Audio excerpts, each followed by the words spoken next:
सुबह हो चुकी है। गांव में क्या पूरे भारत देश में आधे एशिया में सुबह हो चुकी है।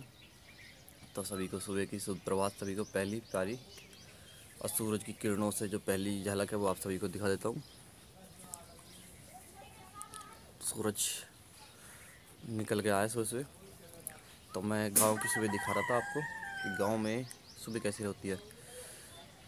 आप साइड में मुर्गा बोल रहा है, एक सुबह 4 बजे से बोलने लगता है, 4 बजे से पहले बोलने लगता है। तो मैंने आज सोचा कि आज बनाऊँ, आज सुबह की गांव की सुबह दिखाऊँ। चिड़ियों का चहचहाना, गांव में हरियाली, हर एक चीज़ से इसी हर एक चीज़ है यहाँ पे। जब तो यहाँ कहते हैं कि गांव में गांव गांव ही होता है। यहाँ पे शहर वाली चीज़ें नहीं मिलती और शहर वाले लोगों को गांव की चीज़ें नहीं मिलती। तो ये गांव है। यहाँ की सुबह इस प्रकार है कि चहक महकती है चिड़िया सुबह सुबह, मुर्गा बोलता है और सूर्य की किरणें जब धरती पर आती हैं तो सभी की घरों में उजाला आ जाता है। तो यही है गांव की सुबह।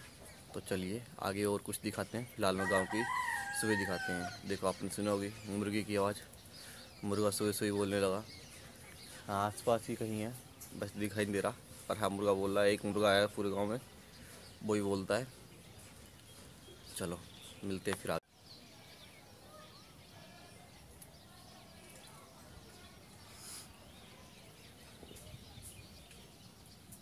इस प्रकार कुछ गांव है।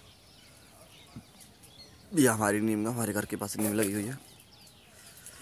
तो ये हमारा घर बनने आगे कुछ समय बाद रेडी हो जाएगा, बन के तैयार हो जाएगा। ये आगे तक है, तो ये बन के तैयार होने वाला है। आपको दिखाई दे रहा हो तो चंद्रमा निकला हुआ है इस समय। सुबह सुबह भी चंद्रमा डूबने को तैयार नहीं है, तो अभी निकला हुआ है चंद्रमा। कुछ समय बाद अस्त हो जाएगा चंद्रमा अस्त। तो हाँ जी दोस्तों, कैसे हैं आप सभी? आशा होगी सभी अच्छे होंगे। तो आज मैं हूँ खेत पे अपने, और सुबह तो गांव में सभी की घर पे होती है, पर शाम जो होती है वो खेत पर होती है। तो मैं आज अपने खेत पे हूँ। फिलहाल में शाम हो गई है, अभी सूरज निकला हुआ है, समय 4:30 बज रहे हैं। तो गर्मी आ रही है, फरवरी का टाइम है। तो यही कि शाम को सभी अपने खेतों पे होते हैं, और दिन में सुबह यानी कि सुबह सब अपने घर होते हैं, और रात में ज़्यादातर लोग खेत पे होते हैं, क्योंकि फसल खड़ी है इस समय। तो फसल पे ज़्यादा ध्यान देते हैं, क्योंकि यहाँ पे नील गाय होती हैं जो वो ज़्यादा आती हैं, और उससे संभाल के रखना पड़ता है, क्योंकि उन्हें नुकसान हो जाएगा। वो खाते कम है, नुकसान ज़्यादा करते हैं। इस वजह से किसान जिन जिन के खेतों में फसलें हुई हैं और जो खेती कर रहे हैं, वो सभी किसान पूरी रात भर अपने खेतों में रहते हैं। और यहाँ की एक और बात खासियत बताता हूँ आपको कि शाम होते ही ना, जो ये पेड़ पौधे हैं मेरे पीछे, जो पेड़ लग रहे हैं बड़े बड़े, इन पे तोते इतने होते हैं, बहुत सारे। तो व्यक्ति का जो मन, जो अकेला शांत व्यक्ति है या उदास व्यक्ति है, कुछ भी हो उसे, तो उसे ये टेंशन, जैसे टेंशन होती है किसी को, तो सारी टेंशन दूर हो जाती हैं। तो इसीलिए प्रकृति से मिलजुल के रहना चाहिए, वही मेरा कहने का उद्देश्य है। और पेड़ पौधे लगाने चाहिए। गांव इसलिए अब भी हरे भरे हैं क्योंकि यहाँ के लोग प्रकृति से जुड़े हुए हैं। यहाँ हर एक चीज़ को पूजा स्थली से जोड़ देते हैं, नहीं तो अनेक अनेक प्रकार से हर एक चीज़ को बांध देते हैं। जैसे कि हिंदू धर्म में, हमारे सनातन धर्म में जोड़ दिया जाता है, पीपल के पेड़ को, पीपल के पेड़ पर देवता रहते हैं, वो रहते हैं ऐसी। इस महुआ के पेड़ पर इसे नहीं काटना चाहिए, इस पर भूत रहता है इसके। तो काफ़ी सी सारी चीज़ें हैं जो होती हैं, जो गांव के लोग बता देते हैं। तो पीछे मैं दिखा देता हूँ, सरसों है हमारी और चने हैं। सरसों कटने वाली है, कट चुके हैं कुछ, और रह गए हैं चने। तो चने भी कट जाएंगे। तो मैं दिखा देता हूँ आपको। बरसात के कारण कुछ नुकसान हुआ था, पर धूप जैसी निकल ली है, उससे वो पेड़ पौधे दोबारा से जीवित हो गए हैं। जो चने के पेड़ थे, वो पौधे थे, पौधे के या पेड़, जो भी, यही चीज़ है। चलो दिखाता हूँ आपको दूर से ही। तो वहाँ से जो एक पेड़ दिख रहा है, वहाँ से लेके ये सब चने लगे हुए हैं इसमें, और वो उस पेड़ तक लगे हुए हैं, वो भी है। तो सब में चने हैं, बस यहाँ के कुछ हिस्से ये ख़राब हो गए हैं। यहाँ से लेके यहाँ तक, पुलिया तक, यहाँ तक जो ये बनी हुई बैठने का जुगाड़ दिख रहा है, यहाँ से, और वहाँ पे वो बन रहा है बीच में, यहाँ से जहाँ उंगली है, यहाँ से बस। तो ये ख़राब हो गई थी बारिश की वजह से। तो दोबारा बारिश धूप निकलने के कारण तो यह ठीक हो गई है, मतलब अब कुछ हद तक ठीक हो गई है, बाकी ख़राब हो गई है 1-1.5 बीघा। तो किसान उठा लेता है, मतलब जोखिम भी करना पड़ता, उठाना पड़ता है उसे, फसल का नुकसान, कुछ फ़ायदा तो कुछ नुकसान भी। तो मैं, और अभी इलेक्शन का समय चल रहा है तो सभी नेता, पॉलिटिकल जो राजनेता हैं सभी गांव-गांव फिर रहे हैं, घर घर आए हैं वोट मांगने। छोड़ो राजनीति बात छोड़ो, मेरे पीछे एक अच्छा सा बहुत अच्छा नज़ारा है जिसके खातिर मैं हर रुकता हूँ, गांव में आता हूँ, जो कि ये पहाड़ है। ये शुरुआत से लेके वहाँ से स्टार्ट होती हैं और वहाँ तक आपको दिखाता हूँ, बहुत आगे तक ख़त्म होते हैं जाके वहाँ। इतनी लंबी है कि इसकी सुरंग है, जो मैं नहीं कोई गया होगा। तो मैंने एक सुरंग दिखाई थी पहली वाली वीडियो में, जब मैं गाँव पे पहाड़ पे चढ़ा था इस पर। तो वो सुरंग इतनी लंबी है कि उस जो वहाँ पहाड़ है, एंडिंग है पहाड़ का, तो उस वहाँ तक जाती है दूसरे गाँव में, वहाँ से दूसरा गाँव स्टार्ट हो जाता है, उसमें निकलते हैं। तो एक व्यक्ति गाँव का था, वो चला गया अनजाने में।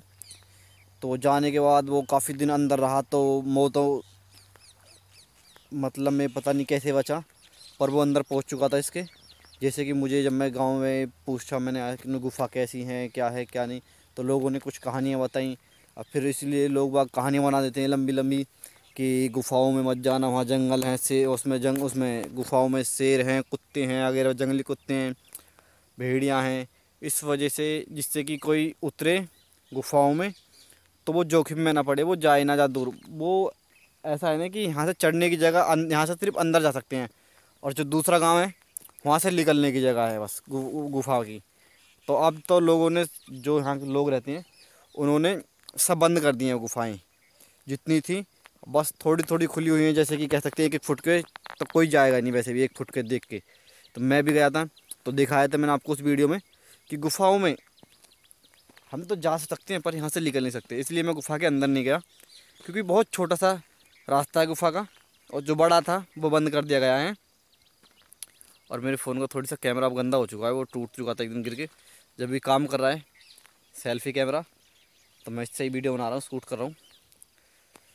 और अभी ज़िंदगी का आनंद ले रहे हैं हम गाँव में। नई जगह नहीं जा पा रहा हूँ, इस वजह से थोड़े दिन बिजी था, मैं व्यस्त था। अब और वीडियो आएंगी।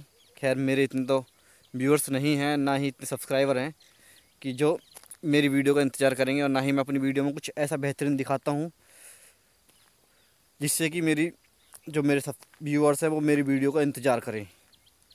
पर हाँ, कुछ दोस्त हैं जो कहते हैं तू कर, हम तेरे साथ हैं। तो उन दोस्तों का ही सहारा है अब पहले, और आप जो वीडियो देख रहे हैं उनका भी हिम्मत देते हैं वो दोस्त, क्या चल तू लगा रहे तक फ्री है, हम तो हैं। अगर सब्सक्राइबर और व्यू बड़े हैं, तेरे बढ़ते हैं, तो उससे तेरा फ़ायदा होगा। और हम तू कहाँ कहाँ घूमेगा, कहाँ कहाँ जाएगा, वहाँ से हम देख भी लेंगे कि कहाँ क्या सेफ़ है। अगर कोई नुकसान, अगर कुछ प्रॉब्लम होती है तो पहले तुझ पर होगी, ये कहते हैं। मैं चलो कोई नहीं, मुझ पर होगी कोई दिक्कत नहीं, मैं भी वो भी झेल लूँगा दोस्तों खातिर। तो चलो आज की वीडियो यहाँ तक ही। अब आपको कुछ और नया दिखाऊँगा वीडियो में या अगली वीडियो में। तो आप सभी सुरक्षित रहें, अपने घर रहें, और वातावरण है इससे ज़रूर मिलजुल कर और प्रकृति से मिलजुल कर रहना चाहिए। पेड़ पौधे लगाने चाहिए, अपने आसपास गंदगी ना फैलाएं, जिससे कि हमारा गांव और शहर गंदा ना हो, हमारा जो पर्यावरण है वो दूषित ना हो, वो साफ़ सुथरा रहे। क्योंकि हमारा देश ऐसा देश है जहां हमारे पास बहुत सारी चीज़ें हैं दिखाने के लिए, पर हम किस मारे नहीं दिखा पाते, क्योंकि हमें उन्हें दिखाने में एक तो शर्म आती है, और हमने उन चीज़ों की सुरक्षा नहीं रखी, उनकी केयर नहीं करी कभी। देता है जैसे जड़ी बूटियाँ हुई, घूमने की जगह हुई, पर्वत हुए, हमारे पास क्या नहीं है, सब कुछ है, फिर भी हम बाहर जाते हैं, विदेशों की इच्छाएं करते हैं घूमने के लिए। और बहुत सारी चीज़ें हैं जो कि हमारे इस मिट्टी में है।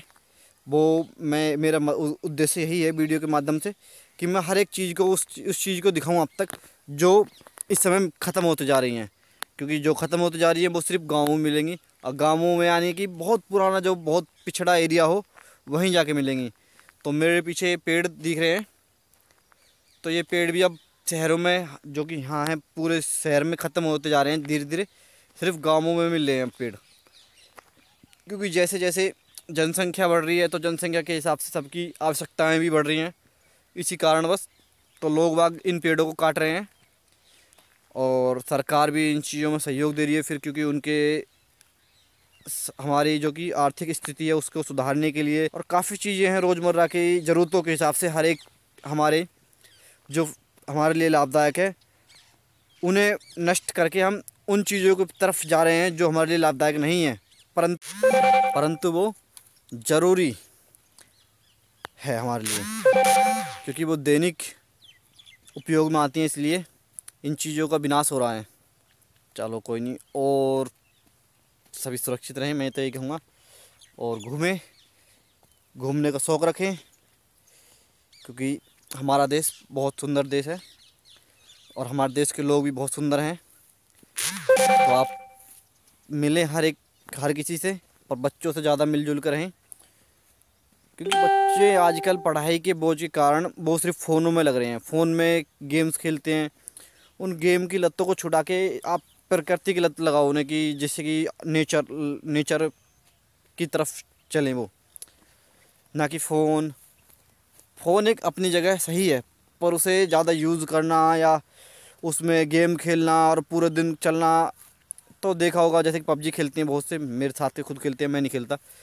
तो वो अकेले रहते हैं और अकेले बात करते रहते हैं। कई बार मैं बैठा रहता हूँ तो वो बात करते हैं, अबे अबे मार मार मार, अबे मार, ये कर रहा है वो कर रहा है, बोलता ऐसे बोलते रहता है अकेले। मैं एक दिन मैं जा रहा था कहीं, अब तो गाँवों में भी ये चीज़ चल चुकी है पबजी की। अब क्या पहले से चल रही थी, मैं तो खेलता ही नहीं, तो इसी वजह से मैं इन चीज़ों पर ध्यान देता। तो वो ऐसी अकेला बच्चा था 5-6 साल का, वो ऐसी बात कर रहा था और कुछ अपशब्द भी कह रहा था साथ में। मैंने, यार ये अकेला बात कर रहा है, इसे मेंटल तो नहीं होगा, कुछ दिक्कत तो नहीं है। पर जब मुझे पता चला कि वो पबजी खेल रहा है। चलो, जय हिंद, जय भारत। अब मिलते हैं आपको अगली वीडियो में।